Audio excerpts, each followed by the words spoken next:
bienvenue dans la salle d'exposition. Donc, j'ai le grand plaisir de vous présenter Ludivine Gaillard, qui est là ce soir avec nous. Et donc, qui va faire cette visite, comme je vous le disais, avec moi ce soir, autour de cette exposition La tendresse subversive. Comme j'ai cru comprendre qu'il y avait des nouvelles personnes, je vais me permettre de faire une toute petite présentation du FRAC. Et après, on va embrayer sur l'exposition qui nous intéresse. Le FRAC, c'est un fonds régional d'art contemporain qui a une collection de plus de 22 000 œuvres maintenant sur les notions d'art et d'architecture, avec des pièces comme celles que vous avez vues dans la première salle qui sont monumentales ou d'autres qui sont des plans, des croquis d'architecture expérimentale, un peu futuriste. Donc ça, c'est le cœur de notre collection.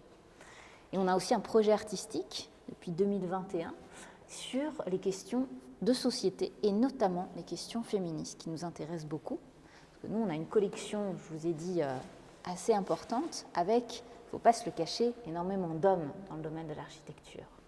Donc, on fait depuis plusieurs années des événements, des expositions, des programmations pour mettre en avant les femmes artistes et architectes. Et c'est le cas ici dans cette exposition, puisque vous allez voir uniquement des femmes artistes et architectes qui nous présentent leurs œuvres. Voilà ce qui nous amène à cet événement aujourd'hui. Voilà. Vous avez des questions sur le FRAC? Non, tout va bien. Et bien pour vous dire, peut-être j'ai présenté le FRAC, je me suis présentée moi, mais peut-être que tu veux dire quelques mots, toi aussi, peut-être avant de présenter l'exposition sur toi, sur ton parcours. Oui, je peux dire quelques mots sur moi. Donc, je suis Ludivine Gaillard et je suis médiatrice culturelle de profession en auto-entrepreneur et diplômée d'un master de recherche en histoire de l'art. Et je raconte l'histoire de l'art d'un point de vue féministe. Voilà.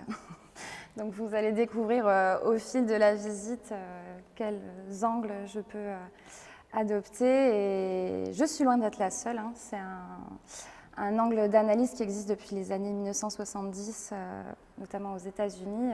On vous en dira peut-être un petit peu plus quand on parlera à la fin de mon livre pour celles et ceux qui resteront. Et voilà.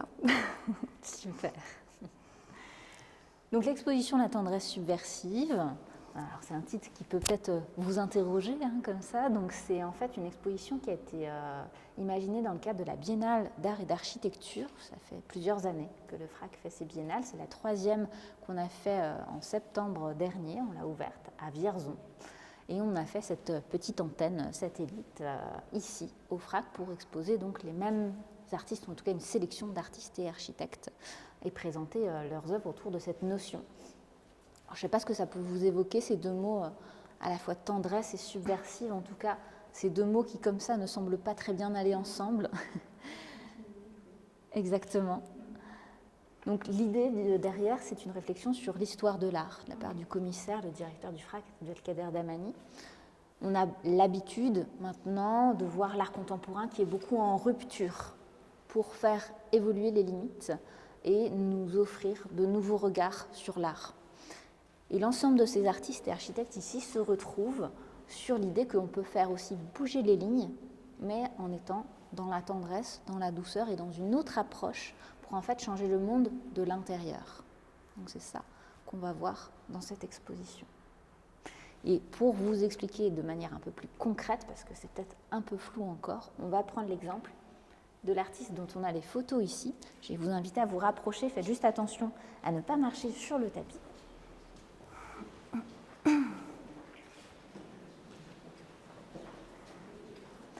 Donc on ouvre l'exposition avec une artiste photographe qui s'appelle Anna Maria Arevalo-Gossen. Donc c'est toute la sélection photographique que vous avez ici. C'est une photographe d'origine vénézuélienne et qui a réalisé ses photos à la fois dans son pays d'origine, mais aussi au Guatemala et au Salvador. Et comme vous pouvez le voir ou le deviner sur certaines photos, elle prend en photo, elle documente les conditions d'incarcération des femmes en prison dans ces pays. Son but, comme on vient de l'expliquer, c'est de changer les conditions de détention de ces femmes, qui, on va le voir, sont loin d'être évidentes. Et pour faire changer justement ces conditions, au-delà de documenter vraiment, comme vous pouvez voir par ces photographies, elle reverse les fonds de la vente de ces photographies à ces femmes et aussi à des associations qui essayent de faire bouger les lignes. Donc voilà ce que c'est un exemple de cette présentation de la tendresse subversive.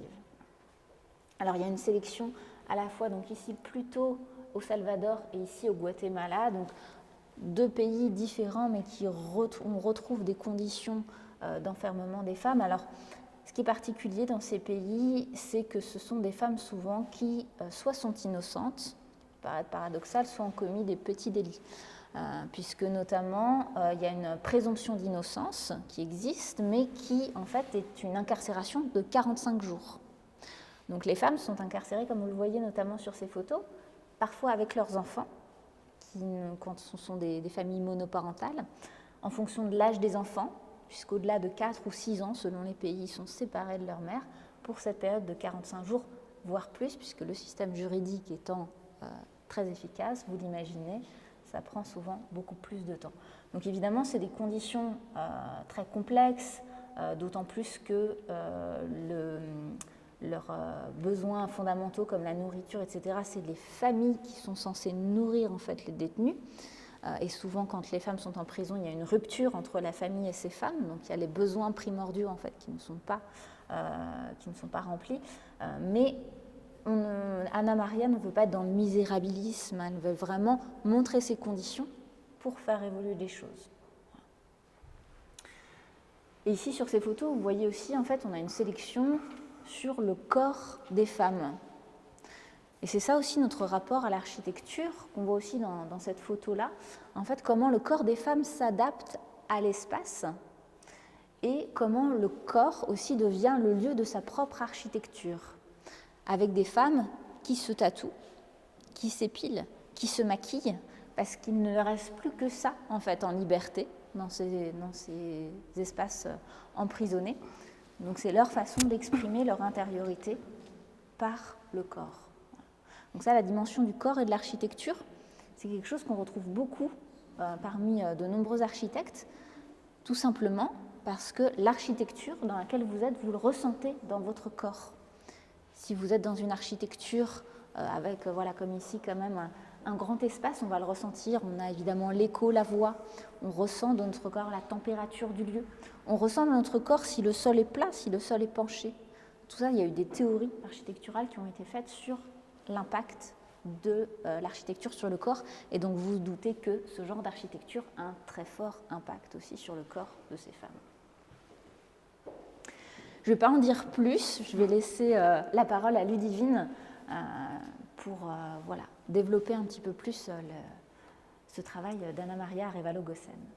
Donc, comme vous allez le voir tout le long de la visite, j'interviendrai après Anne-Gaëlle pour faire des ponts avec l'histoire de l'art et notamment des thématiques qui reviennent très souvent dans l'histoire de l'art occidental et qui répondent aux œuvres qui sont exposées ici. Donc je vais sortir de mon sac magique des visuels à vous montrer pour appuyer mon propos. Ce qui est intéressant avec le travail de Anna Maria, c'est qu'elle montre le quotidien de femmes qu'on peut considérer comme rebuts de la société, voire violentes. Ce sont des femmes qu'on n'a pas envie de voir, ce sont des femmes qui sont emprisonnées. Et je voulais faire un petit pont quand même avec ce à quoi l'histoire de l'art nous a habitués, avec ces modèles de mère parfaite, d'épouse parfaite, avec la fameuse Vierge Marie, déjà, qui est abondamment représentée dans l'art occidental, donc une mère dévouée, douce, aimante. En parlant de dévouée envers son fils, envers Dieu, je vous ai mis une image d'une Pietà. Donc après que Jésus était décroché de la croix, sa mère qui se recueille auprès de lui, qui est presque elle aussi à l'article de la mort. Donc ce sont des modèles qui ont vraiment traversé l'histoire de l'art. Vous me dites si vous ne voyez pas assez, on nous a mis ça sur du A3, mais je peux aussi me rapprocher un petit peu. Je vous ai mis également un tableau du 19e siècle représentant vraiment la mère lambda, si je puis dire, la mère normale, aimante et douce envers son enfant, qui reprend aussi le schéma de la Vierge Marie. Donc voilà, ce sont des femmes qui sont enfermées à l'abri des regards et qui vont vraiment à l'encontre de ce que la société, notamment les hommes, attendent normalement des femmes. Je vais essayer de me débrouiller avec ça.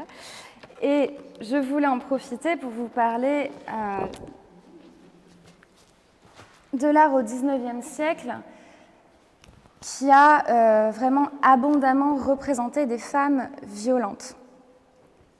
C'est dû à plusieurs facteurs, dont un majeur, qui est l'apparition des premiers mouvements féministes dans la seconde moitié du XIXe siècle.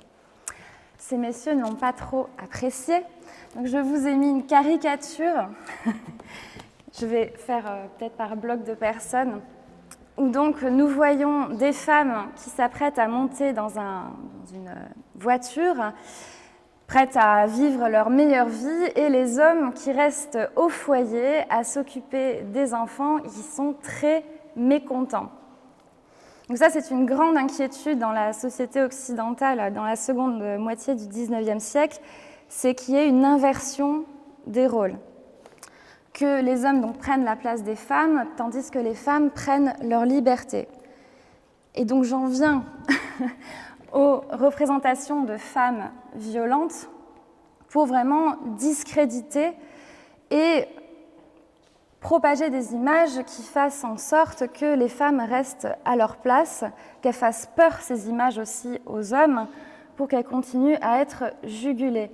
Donc ici, nous avons la représentation d'une bacchanale, c'est-à-dire une fête en l'honneur du dieu Bacchus, où un homme est malmené par une femme qui est en train de lui fouetter les fesses avec une branche de sapin. Donc un homme qui pourrait être contemporain du XIXe siècle si on relève sa petite moustache. Et à l'arrière-plan, c'est la grosse fête. Hein, voilà. Il y a des danses qui frisent avec l'hystérie aussi. On a des personnes noires qui sont en train de peloter des femmes blanches. Donc il y a évidemment du racisme dans cette représentation, puisque comme c'est un déchaînement des passions, que ça frise l'orgie, les personnes noires sont associées à cela très facilement.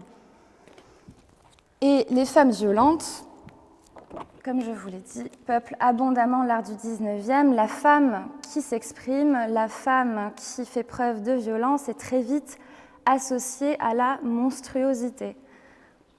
Donc nous avons une femme sphinx qui est en train d'embrasser un homme. Alors je suis navrée pour la reproduction qui est assez sombre, mais elle a des énormes pattes qui enserrent avec ses griffes le corps de l'homme.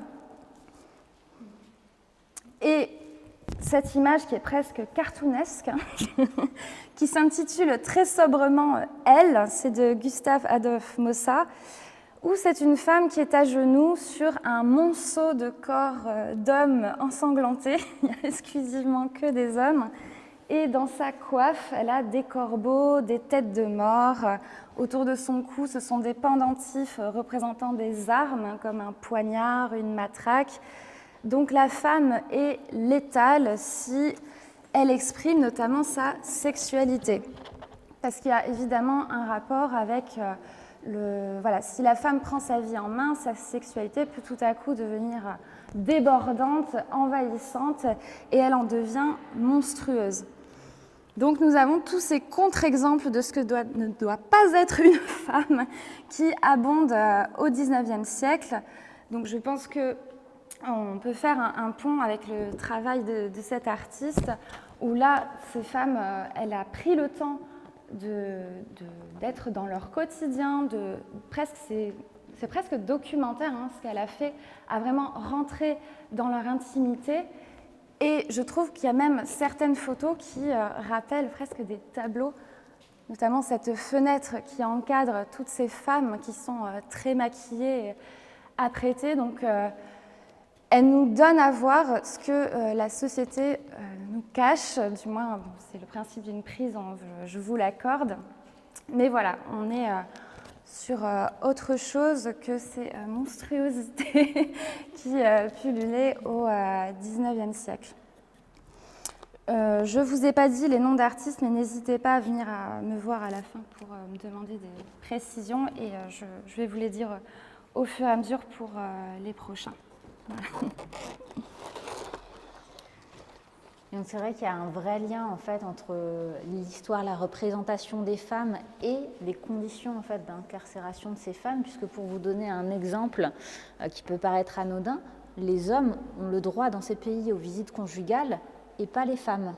Justement, ça peut faire un lien avec ce que tu disais sur la sexualité aussi qui doit être rejetée pour les femmes, sinon elles seraient monstrueuses. Et bien là, voilà, il y a certaines conditions de détention de ces femmes qui sont différentes des hommes. Alors on va rester sur l'univers de l'invisibilisation et un peu du tabou, qui est aussi une question qui est abordée avec le travail de Laure Tixier. Et pour ça, je vais vous faire revenir sur vos pas. On va aller voir les 3 petits mouchoirs brodés qui sont accrochés au mur. Alors même chose, faites toujours attention, vous mettez les pieds parce que nous on aime bien mettre des œufs par terre pour vous perturber. Alors n'hésitez pas à vous étaler sur le côté aussi pour voir ces mouchoirs parce que c'est vrai qu'ils sont assez finement brodés, on est un grand groupe. Donc voilà, n'hésitez vraiment pas à vous rapprocher. Il n'y a pas d'alarme qui va se déclencher si vous êtes trop près, ne vous inquiétez pas. Alors Laure Tixier, c'est une artiste-chercheuse, c'est comme ça qu'elle se définit, et elle n'est pas très loin puisqu'elle est à Bourges, elle est enseignante à l'école d'art de Bourges. Elle a notamment donc, fait un grand travail pour la biennale dont je vous parlais tout à l'heure de Vierzon, puisqu'elle a à la fois créé une œuvre en rapport avec l'histoire de la ville, et elle a aussi fait venir un groupe de ses étudiants sur le sujet. Et donc ici, elle est partie en fait avec, donc alors c'est un ensemble avec l'échelle qui s'appelle « Il se peut qu'on s'évade en passant par le toit ». Qui est en relation avec ce qui va se passer à la fin du XIXe siècle. Il y a une loi qui va être créée pour principalement les mineurs, ou en tout cas les jeunes et les jeunes adultes déviants de la société, où les garçons vont être envoyés dans des centres de détention, par exemple Belle-Île-en-Mer, c'est assez peu connu, mais en fait c'était un bagne pour les mineurs, où il y avait uniquement des garçons, et les filles déviantes étaient envoyées dans des instituts. Donc vous voyez 3 portes ici. Alors les portes sont à Orléans, je ne vous dis pas de bêtises, à Angers et à Bourges. Donc pour les Orléanais, puisqu'il y en a une majorité ici, cette porte, c'est aujourd'hui la Chambre des métiers de l'artisanat Faubourg-Bourgogne. Et l'autre institut était Faubourg-Madeleine. Donc c'est vraiment des lieux de notre quotidien. Et donc les jeunes filles étaient envoyées dans ces instituts, et c'était des congrégations de sœurs qui étaient chargées de les redresser. C'est le terme qui était utilisé à l'époque. Donc qu'est-ce que c'est des femmes déviantes ? Donc il faut imaginer que ça va durer un siècle quasiment, puisque ces établissements, ils ont été fermés en 1970. Donc c'est quand même assez récent. Et pourtant, on a très peu entendu parler. C'est vrai qu'il y a quelques témoignages qui sont venus quand même de personnes qui ont été dans ces lieux et qui racontent ce qu'était le quotidien. Mais on en a assez peu entendu parler. Et donc c'était à la fois des enfants, alors des très jeunes filles des fois, c'était de 4 ans à 21 ans, la tranche d'âge, qui étaient accueillies ici. Et c'était aussi bien des orphelines que des jeunes filles qui avaient subi l'inceste, que des filles mères, que des filles à forte personnalité, qui pouvaient être envoyées par leur famille, par des juges pour enfants. Voilà, donc on n'est pas loin du bal des folles, hein, avec ce choix des fois du mari ou de la famille d'envoyer une femme ici. Et donc elles pouvaient rester plusieurs années parfois dans ce lieu où elles sont complètement invisibilisées, puisque à leur arrivée dans ces instituts, elles abandonnent leur prénom, elles abandonnent tout ce qu'elles possèdent, et elles ont un uniforme, évidemment le même pour toutes.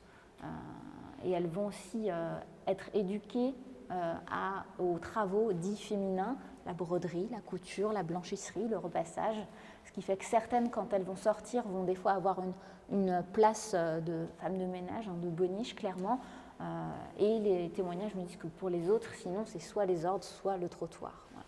Ce qui nous donne une idée de la rééducation possible, n'est-ce pas, de ces établissements. Donc là, le but vraiment de l'Ortic-C, c'est de nous parler de ces lieux qui sont complètement tabous et qui ont fait partie de l'invisibilisation des femmes. Je ne sais pas si vous en aviez connaissance de ces lieux. Un petit peu, certaines.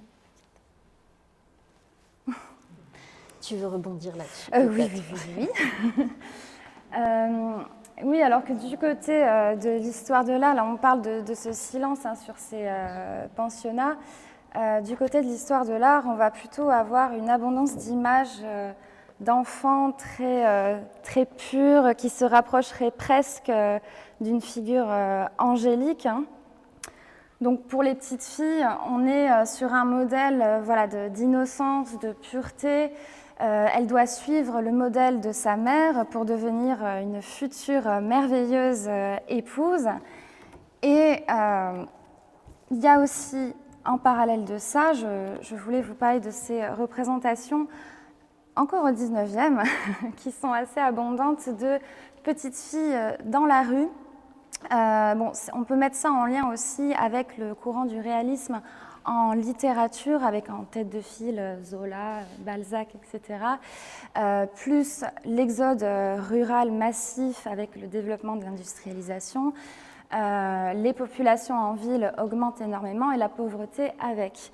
Donc les artistes vont s'intéresser aux figures de petites mendiantes parce que toujours dans cette, dans cette image de la petite fille pure, ici la petite fille se retrouve dans la ville et se retrouve encerclée par les vicissitudes de la ville. Donc la petite fille est en danger et est en train de demander notre pitié, la pitié du spectateur ou de la spectatrice pour attendrir les cœurs. Donc il y a toujours cette idée qu'à l'extérieur, donc là on parlait des pensionnats, à l'extérieur la petite fille, la femme en danger. Donc il faut à tout prix la garder bien sous son aile, donc l'aile de la maman, mais aussi le père qui est son tuteur, et ensuite elle passera sous la tutelle de son futur époux.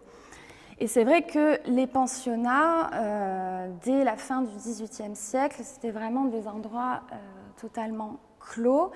Je suis en train de lire en ce moment un livre qui s'appelle Sainte ou Pouliche d'Isabelle Bricard, qui est très intéressant parce qu'elle parle justement de l'éducation des jeunes filles au XIXe siècle et de ces fameux pensionnats où parfois il y a des jeunes filles qui étaient emmenées en voiture avec leur mère. Elle leur disait on va faire un tour.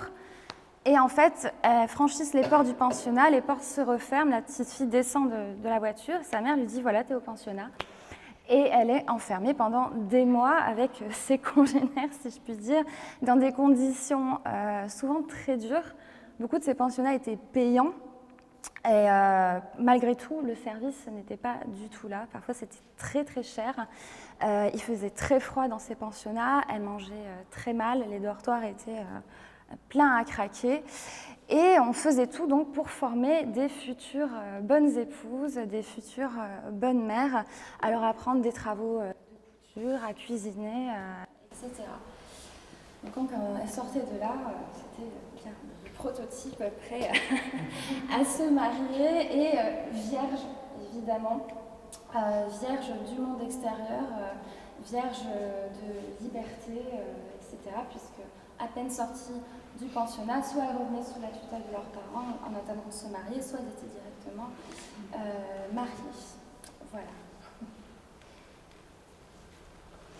Est-ce que vous avez des questions peut-être sur cette œuvre ou sur ce qu'on vient de dire, ou des remarques à partager? N'hésitez pas à nous interrompre. Juste pour remercier, parce que ça n'aurait pas pris sens sans tout ce que vous avez dit. Si j'étais venue voir l'exposition comme ça, j'aurais pas pu saisir tout ce que vous avez dit. En fait. C'est vrai que là, en plus, on a un accompagnement un peu poussé, mais c'est vrai qu'on a toujours au FRAC une médiatrice qui est là dans les expositions. En fait, on ne vous laisse jamais seul face aux œuvres, c'est assez rare, justement pour accompagner le discours, surtout dans des expositions comme ça qui, c'est vrai, portent un discours extrêmement fort. Au mois de février, je l'ai fait et donc j'ai pris ce que je pouvais en découvrir, le côté émotionnel d'une œuvre et tout, mais de redécouvrir comme ça permet de donner une autre dimension à l'œuvre. Oui, tout à fait. Tant mieux. Alors, je vais reprendre ce qu'on disait sur la broderie, etc., qui est souvent dans les matières, on va dire, d'apprentissage des femmes à cette époque, puisqu'il y a les travaux à l'aiguille qui sont enseignés à l'école. Et notamment, c'est des médiums qu'on retrouve beaucoup dans le travail des femmes artistes, justement. Et dans cette exposition en particulier, puisque nous avons ici de la broderie, derrière vous, vous avez de la couture. On retrouve la broderie aussi dans d'autres espaces de l'exposition. On va aller voir un exemple, on va revenir sur le tapis que vous avez aperçu en rentrant, qui a des citations brodées, puisque là on associe en plus broderie et couture, c'est un tout en un.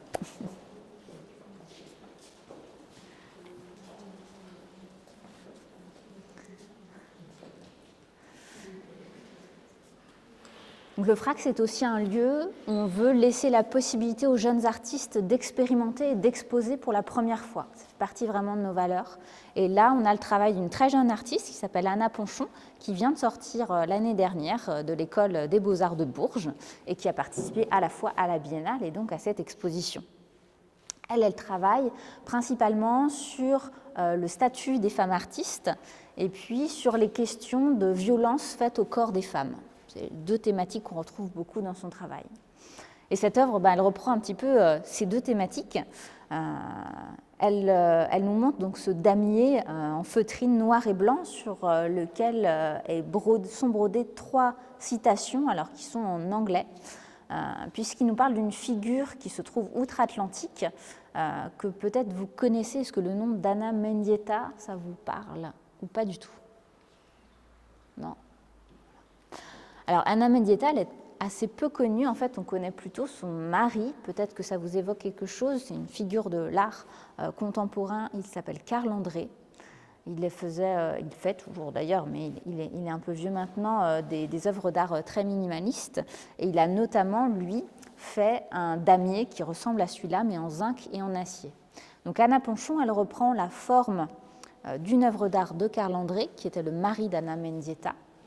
Et Anna Mendieta, en fait, son histoire, alors c'est une artiste, tu en parleras un petit peu tout à l'heure, une artiste d'origine cubaine, et elle est malheureusement connue surtout moins pour son travail que parce qu'elle a été retrouvée défenestrée de son immeuble à New York dans les années en 1985.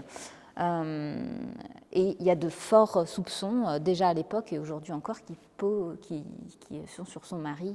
Donc, il y a eu un procès, etc. Et donc, ces citations, notamment, ont été dites par Carl André lors du procès.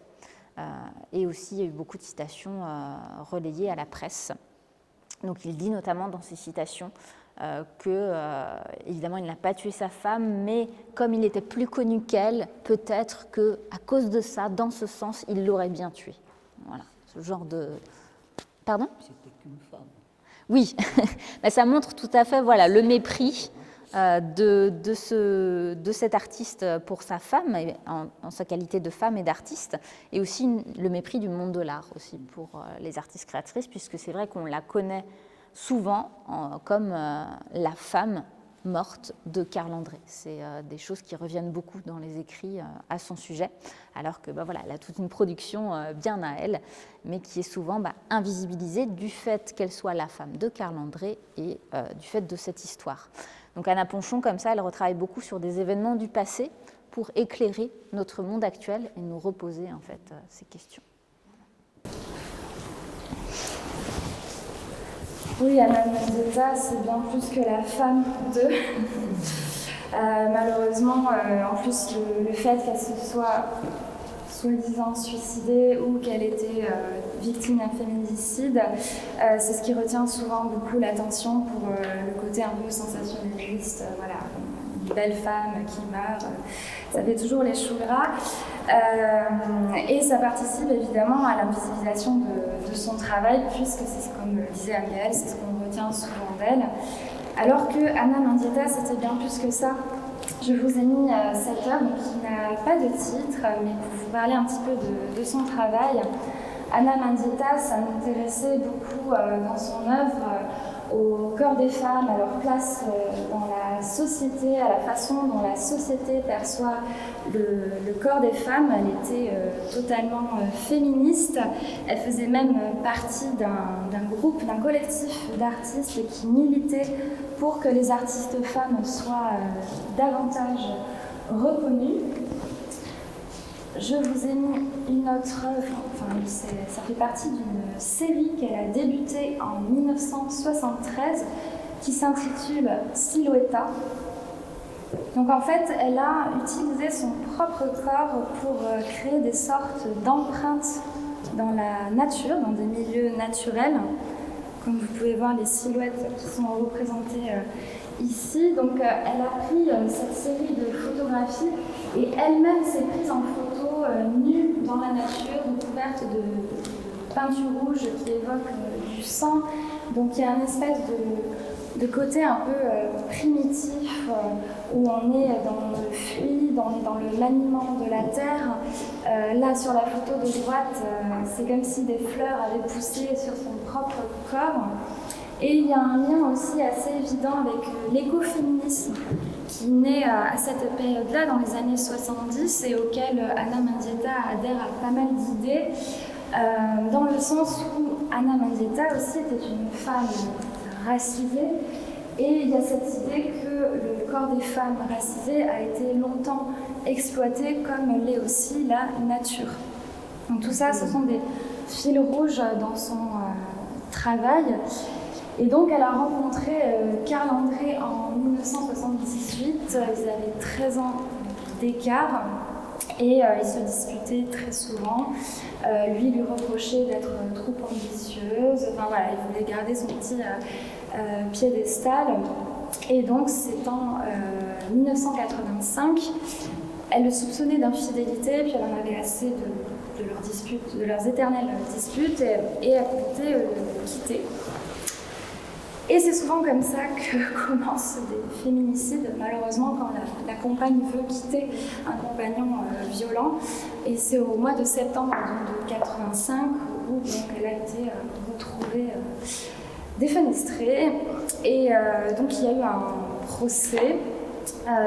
Karl André a été libéré sous caution. C'est son ami artiste Frank Stella qui a payé des centaines de milliers de dollars pour qu'il soit libéré. Il a été acquitté, Karl André, en 1988. Parce qu'il y a eu plusieurs vices de procédure, plusieurs témoignages, plusieurs preuves qui n'ont pas été correctement prises en compte. Donc il a été libéré et il a continué à exercer en tant qu'artiste et à vendre, etc. etc. Voilà. Et du coup, le travail de sa femme, comment il a pu être mis en lumière finalement? C'est lui qui s'en est servi, qui a bougé. Alors non, de ce que je sais, il n'a pas récupéré son travail, mais il a continué à le minimiser. Et de toute façon, de leur vivant, lui était déjà plus connu qu'elle. Et en plus, l'année où elle a été tuée, en 85, elle était en train de préparer une grosse exposition, une espèce de rétrospective de son œuvre qu'elle n'a pas eu. Et qui n'a pas eu lieu. Non. Si je me souviens bien, elle n'a pas eu lieu, parce qu'après il y a eu l'emballement avec le procès, etc. Mais voilà. Donc c'est une autre femme qui a vu son travail, comment elle a réussi finalement. Alors je sais que le collectif d'artistes dont elle faisait partie a travaillé sur ce sujet-là. Après, plus récemment, là, je ne pourrais pas vous dire, il y a une exposition qui est prévue là bientôt à Montpellier, une rétrospective de son œuvre. Voilà, je sais qu'il y a plusieurs expos comme ça qui ont eu lieu ces 10-15 dernières années, heureusement. Vous pouvez redire son nom? Anna Mendieta. Mendieta, c'est M-E-N-D-I-T-I-A. Voilà.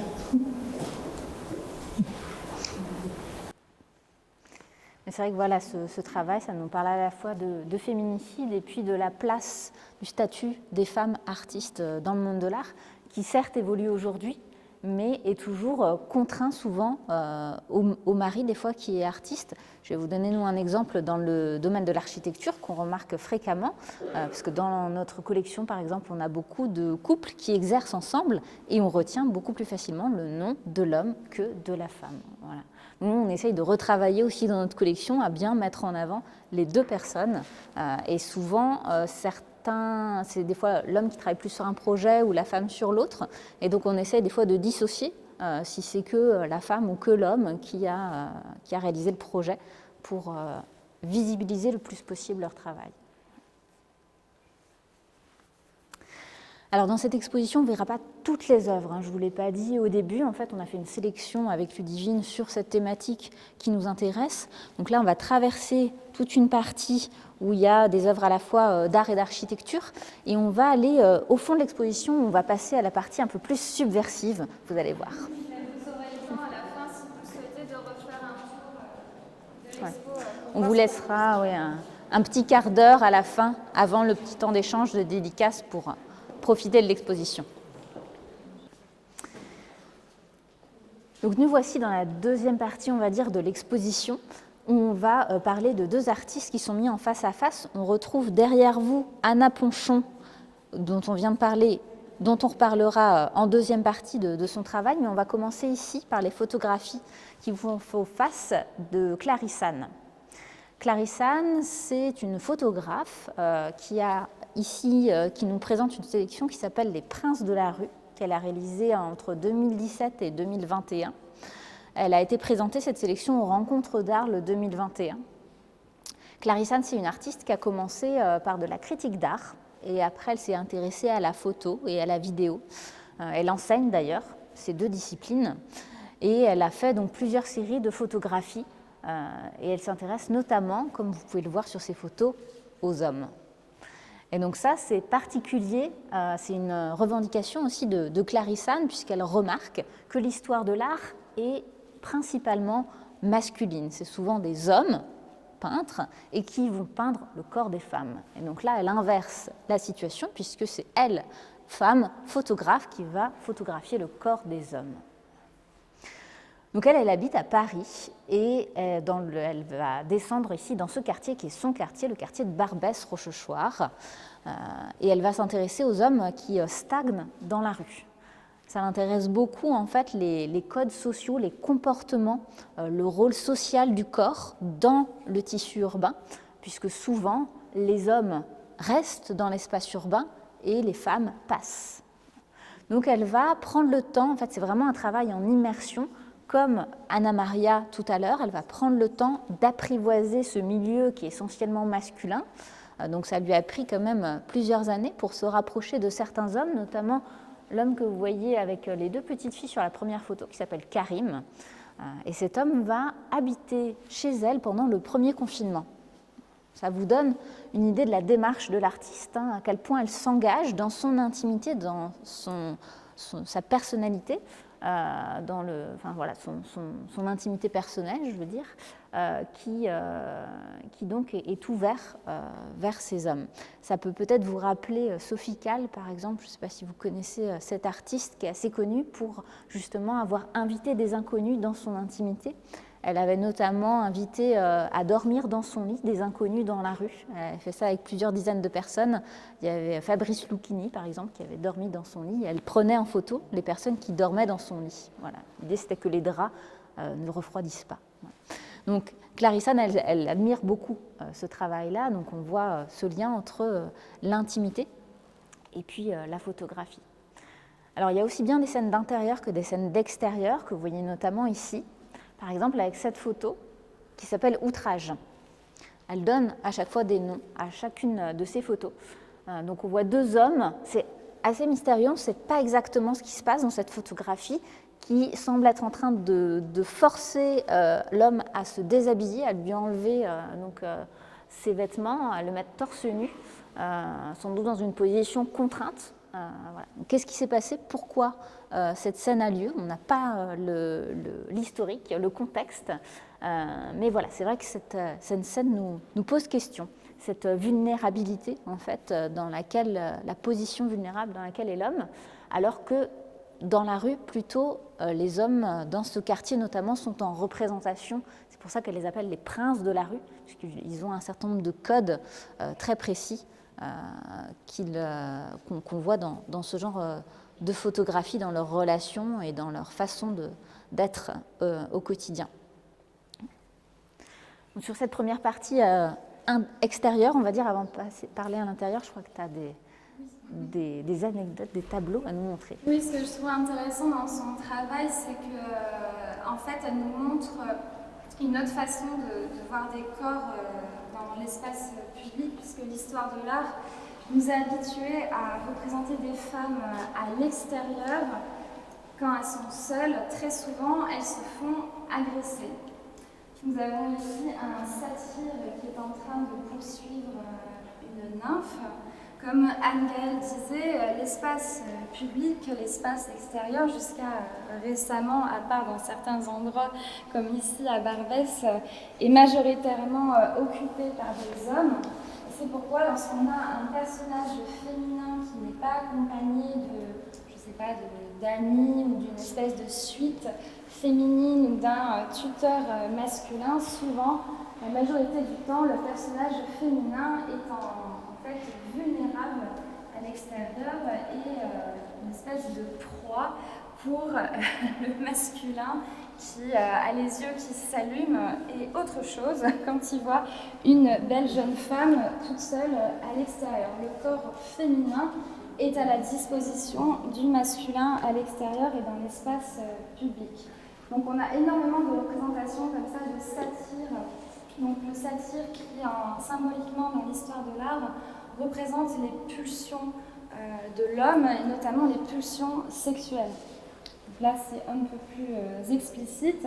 Et on a aussi un autre type de scène, cette fois-ci tirée de l'Ancien Testament, le récit de Suzanne et les vieillards. Alors je vais m'approcher un peu de chacun et chacune parce que les tableaux sont un petit peu petits, un peu sombres. Suzanne, c'est une belle, riche jeune femme qui est mariée et qui, un jour d'été, décide de se baigner dans son jardin. Sauf qu'il y a deux vieillards qui l'observent et n'en pouvant plus se jettent sur elle et lui demande expressément de céder à leurs avances, sinon ils iront dire à tout le monde une surprise avec un homme. Donc Suzanne ne les écoute pas et se met à hurler, à se débattre pour alerter ses serviteurs.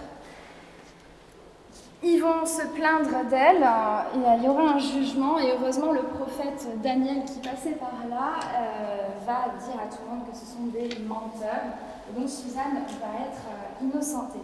Donc comme pour les figures de nymphes, là encore c'est une belle jeune femme, et ça a été un prétexte pour les artistes, puisque c'est un récit biblique.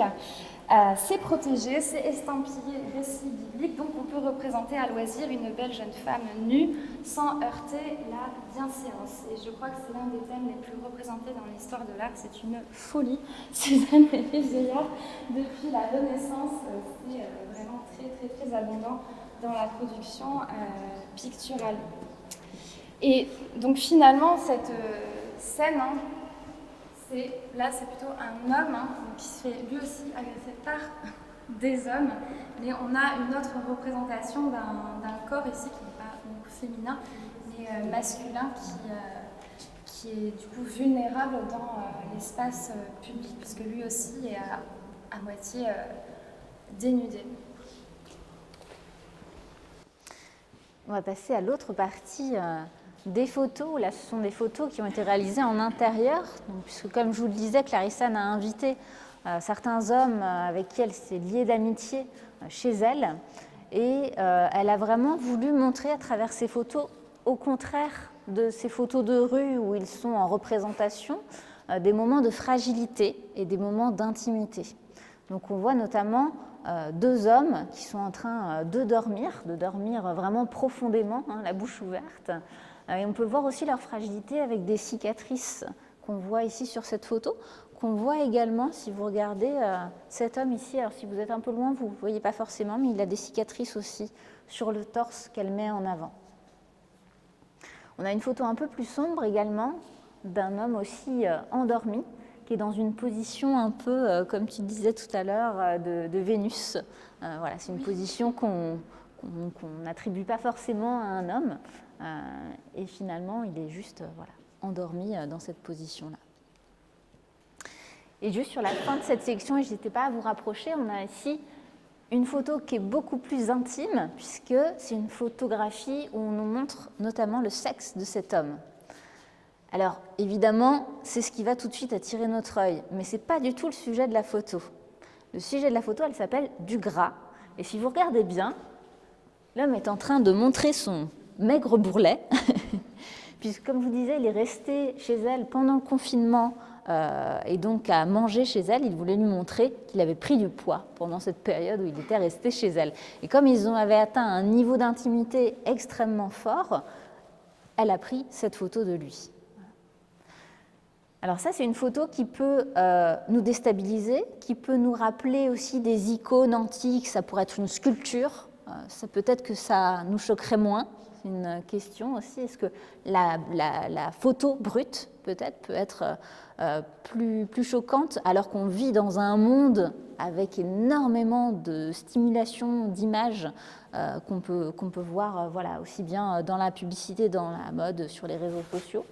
Mais voilà, est-ce que cette photo nous choque plus, par exemple, que la photographie que vous avez, et on va faire la transition avec Anna Ponchon, de ce DVD pornographique d'une femme qui est, elle, pas complètement dénudée, certes, mais pas loin. Et donc ça, c'est clairement une image qu'on pourrait voir pour vendre un produit dans une publicité ou autre. Je pense qu'on n'est pas très loin des images qu'on pourrait voir. Je ne sais pas ce que vous en pensez. Quelle image vous choque le plus là, entre ces deux-là? Vous avez un avis? Celle-ci, plutôt? D'autres avis? Par rapport à laquelle? Entre la photo, la dernière photo de Clarissane, ou ici... Oui, il y a la femme objet, exactement, tout à fait. Et la femme qui montre en fait ses attributs sexualisés, la poitrine et les fesses. Alors, il y a une photo dans cette sélection, justement, on a ça, mais qui n'a pas été choisie pour cette exposition. Mais elle a travaillé là-dessus aussi. Alors, cette photo, en fait, elle fait partie d'un ensemble de 2 images. Vous avez ici un dessin aussi d'une femme un peu dans la même position de contorsion, pas très naturelle, où vous voyez aussi bien, c'est écrit, pour offrir seins et fesses en une bouchée. Et donc ça peut rappeler justement les Vénus, la grande odalisque d'Ingres, voilà, les 3 grâces aussi, pourquoi pas. Et on voit bien qu'il y a un rajout des petites hachures au niveau du dos. C'est Ingres qui était connu pour rajouter des vertèbres comme ça à ces représentations, à ces modèles. Donc voilà, cette association en fait est là pour montrer l'absurdité en fait de cette représentation de la femme, qui montre aussi la soumission du corps des femmes pour le plaisir de l'homme. Voilà. Donc on a associé là dans cette exposition voilà, ces 2 artistes justement pour montrer les représentations à la fois qu'on peut faire du corps de l'homme et du corps de la femme. Alors toute proportion gardée, ce sont 2 travaux complètement différents, mais l'association nous a amusés dans cette exposition. Tu veux Oui, du côté de l'histoire de l'art, c'est la même chose. On parle de beauté plutôt passive. Donc les fameuses Vénus allongées, donc Vénus, déesse de l'amour et de la beauté. Je vous parlais tout à l'heure de Suzanne Léveillard, qui est un prétexte biblique pour représenter une belle femme nue. Là, nous avons un prétexte mythologique. Donc là aussi, pour contourner la bienséance, c'est bien pratique de mettre en titre Vénus, déesse de l'amour, pour représenter une belle femme et ainsi faire de l'œil à des potentiels acheteurs masculins. Je vous ai mis, donc ça c'est la Vénus d'Urbain de Titien. Donc nous sommes au début du XVIe siècle et ce modèle de Vénus allongée, donc c'est vraiment l'horizontalité, la passivité, la sensualité. Les modèles masculins seront davantage debout, on est dans l'action, dans la verticalité. Et c'est ce qui est intéressant avec son travail, c'est que les hommes sont allongés, sont dans une totale vulnérabilité, donc ça change un petit peu le regard sur les corps masculins. Et alors cette Vénus, donc celle-ci de Cabanel, on est au XIXe siècle. Je voulais vous la montrer parce que quand je parle de thèmes et de titres prétextes, on est en plein dedans, puisque Napoléon III en personne, qui était connu pour avoir de nombreuses maîtresses, acheta ce tableau à Cabanel.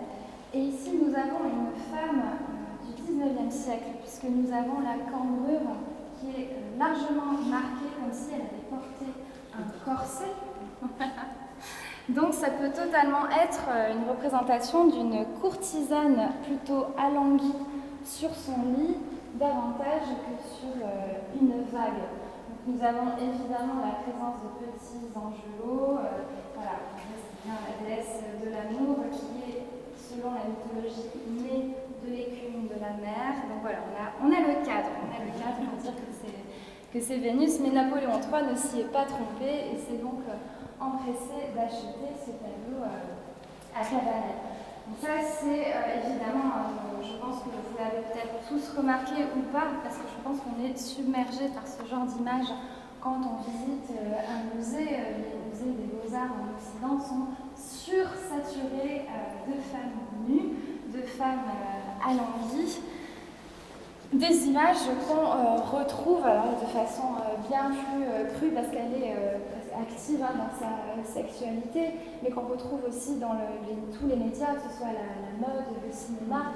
Les femmes sont très souvent, encore aujourd'hui, même si ça tend à s'améliorer, si je puis dire, sont très souvent objectifiées, c'est-à-dire réduites à leur corps en fait et à leur capacité à séduire et à flatter la rétine masculine, si je puis dire.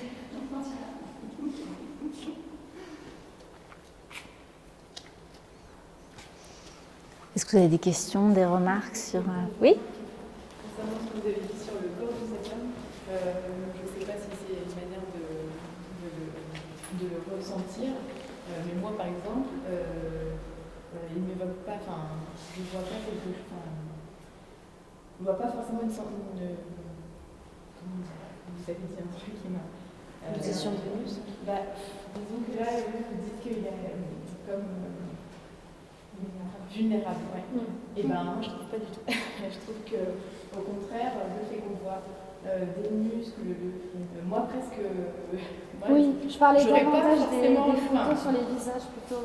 Ouais. Mais c'est vrai que là on voit bien la musculature, les contrastes. Alors je sais pas si c'est une histoire de regard, mais c'est peut-être plutôt impressionnant, alors que effectivement une femme nue qui est toute douce, toute voilà, douce. Voilà, ça fait moins peur. Alors que là, il y a quelque chose de plus. Mais après, voilà, est-ce que c'est juste la manière de lire la photo ou... Parce qu'effectivement, il se cache. Mais oui, il se cache justement. Enfin, moi, je ne trouve pas que ce soit... c'est pas une posture alanguie comme une femme peut être représentée. Et puis lui-même, il est pris dans les stéréotypes du masculin, ce qu'on doit représenter dans le corps masculin pour plaire, parce que c'est aussi le cas pour les hommes. Il a affiché ce qui est différent. Alors que là, effectivement, le fait que soit très proche et Oui, mais là, on a presque l'impression que c'est infantile, on les aimerait bien comme des petits garçons. Pour trouver les hommes tendres, il faudrait qu'ils ressemblent à des petits garçons. De cet ordre-là, c'est dommage. Mais ce qu'on a pour les femmes exactement dans l'histoire de l'art, un peu ce que tu montrais au début, mais la femme doit être une éternelle petite fille, aussi sage. Après, on ne peut jamais, quand même, dans les représentations des femmes. Alors que là, effectivement, on peut dire Celle que j'ai montrée, il y a aussi beaucoup d'images dans la peinture occidentale de femmes endormies. Et je trouve que ça pousse encore plus loin le fantasme, parce que son esprit est absent et elle se laisse regarder alors qu'elle n'est pas au courant. Quand on la regarde, c'est encore plus vicieux. Mais il y en a pas mal qui existent aussi en train de dormir. Ouais. On va s'arrêter là pour la partie visite. Du coup, mais ce qu'on vous propose, c'est de faire un petit quart d'heure de battement, 10 minutes, un quart d'heure, que vous puissiez profiter des autres œuvres de l'exposition aussi. Et si vous avez des questions, n'hésitez pas. Il y a aussi ma collègue Priska qui est là pour répondre à vos questions sur les autres œuvres. On va notamment remettre le son et la vidéo ici, puisque normalement il y a une vidéo ici, mais pour des raisons techniques d'enregistrement de son, on n'a pas mis la vidéo, mais c'est le film d'Alice Diop, Vers la tendresse, que vous pouvez apercevoir ici, qui fait partie de la sélection. Et ensuite, on va se retrouver, vous continuerez par là, dans le hall. Et l'idée, ça va d'avoir un petit temps de dédicace, si vous le souhaitez, ou d'échange. Ce sera assez informel, hein. Ce ne sera pas une conférence ou autre. Ce n'est pas du tout le but, c'était de faire cette visite. Mais si vous avez envie de continuer à échanger après, eh bien, on vous retrouve dans le hall. Oui, c'est pour suivre un petit peu la réflexion sur ce qu'on vient de voir dans l'expo, bon, du coup en lien avec mon livre, puisqu'il y a la séance de dédicace à la fin, mais voilà, ça sera une occasion d'échanger avec vous aussi, et voilà, si ça vous dit de vous joindre à nous après, dans 10 minutes. Voilà, merci. À tout de suite.